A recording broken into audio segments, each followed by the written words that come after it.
বাংলাদেশ জাতীয়তাবাদী দল যাকে নমিনেশন দিয়েছেন তিনি শুধু এই চরের ছেলেই না, তিনি শুধু কলাপাড়ার ছেলেই না, তিনি বাংলাদেশের একটি সাবজেক্ট যার হাতের ছোঁয়া বাংলাদেশের এমন কোনো প্রান্ত নেই যেখানে পড়েনি। সম্মানিত মা বোনেরা, আপনারা যদি তার বিষয় নিয়ে একটু ভাবেন তাহলে দেখবেন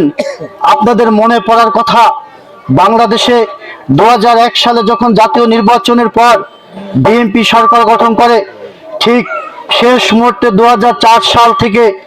এই আমাদের প্রাণপ্রিয় নেতা জননেতা এবিএম মোশাররফ হোসেন মোশাররফ ভাই রাঙ্গাবাড়িতে আগমন করেন। এরপরে তিনি রাঙ্গাবাড়ি নিয়ে একটি স্বপ্ন দেখেন। তার একটি স্বপ্ন ছিল এই রাঙ্গাবাড়ির মানুষের মুখে হাসি, তার স্বপ্ন ছিল এই রাঙ্গাবাড়িকে সোনার রাঙ্গাবাড়ি, তার স্বপ্ন ছিল এই রাঙ্গাবাড়িতে একটি সন্ত্রাস মুক্ত রাঙ্গাবাড়ি, তার স্বপ্ন ছিল এই পটুয়াখালী জেলার ভিতরে সবচেয়ে মডেল রাঙ্গাবাড়ি হিসাবে তিনি রূপান্তরিত করবেন। কিন্তু সেই মুহূর্তে তিনি শেষ মুহূর্তে যখন 2008 সালে যখন পার্লামেন্ট নির্বাচন হয়, ভাগ্যক্রমে বাংলাদেশ জাতীয়তাবাদী দল সরকার পজিশনে আসতে পারেনি, যার জন্য তার স্বপ্ন থাকা সত্ত্বেও সেই সময় সে শেষ মুহূর্তে আপনাদের সকলের জানা আছে রাঙ্গাবাড়ি আমাদের যে পরীক্ষার কেন্দ্র এবিএম মোশাররফ ভাইয়ের হাতে আমরা রাঙ্গাবাড়িতে প্রথম উন্নয়নের ছোঁয়া পেয়েছি। প্রিয় মা বোনেরা, রাঙ্গাবাড়িতে প্রথম উন্নয়ন শুরু হয় জননেতা এবিএম মোশাররফ ভাইয়ের হাত থেকে। এরপরে রাঙ্গাবাড়িতে উপজেলার জন্য তিনি একটি পরিকল্পনা করেন এবং সেটি বাস্তবায়ন করার জন্য তিনি সব প্রসেস করেন, কিন্তু সময় সংক্ষিপ্তর কারণে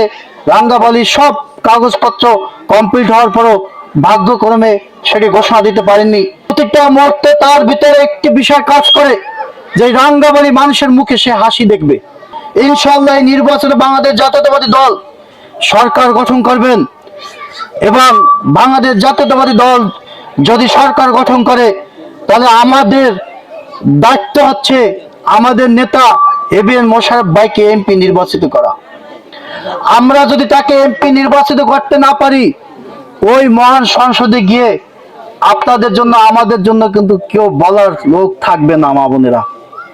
যারা মানুষের ভালোবাসা নিয়ে রাষ্ট্রীয় ক্ষমতা আসার জন্য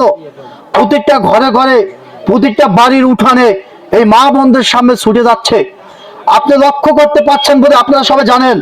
আমাদের উপজেলা বিএনপির সম্মানিত সভাপতি জনাব আব্দুর রহমান ফৌজি, বিশেষ করে এই ওয়ার্ডের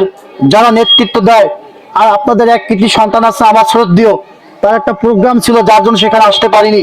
জনাব জাহাঙ্গীর হোসেন আখন, এই আপনাদের সাবেক ইউপি সদস্য এবং এই আপনাদের সন্তান